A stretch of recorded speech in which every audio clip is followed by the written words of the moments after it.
घर पाखरे गोटे बण थिला तो सेठिकी मु चली जाइथिली जाळ आनिबाकू। सेठी जाई देखिली बाबरे केते जाळ सब पड़िथिला।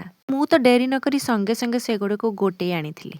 रे सेठी गोटे गछ गड़ी पड़थिला जोटा कि बहुत रसी भी जाइथिला तो संगे संगे सेटा को हाणी नहीं आसीथिली। सेठी तो एते जाळ देखी जमा भी आसीबाकू इच्छा होनथिला। न आसिले भी किछि नाही, गाड़ी भी किछि काम हबो ना नाही। तो जेतिक जहा संभव नहीं आसीथिली। पानी सब गोटे जगार गदा कर देइथिली।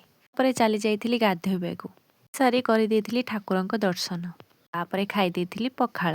सतरे पखाळ खाइला परे टिके चेता आसीथिला। मते तो बहुत जोर से भोक लागिथिला। तापर भात बसै देई मु चली जाइथिली टी आनियाको आनी से गुडी को बतुरे देइथिली। ए गुडी को बतुरेई तार तळीरे सब लगे देइथिली। आ फळ रे कि कांजिला बेले कळा गुडी को उडाइबाको एते कष्ट करिबाको पड़िबनी। करू करू एपटे चली आस्थिला हमर दाना गाड़ी। दाना गाड़ी आसी साइला परे जाइथिले दाना गुडी को अनलोड करिबाको। परे आसी समस्त खाइबाको बसी पड़िथिलु।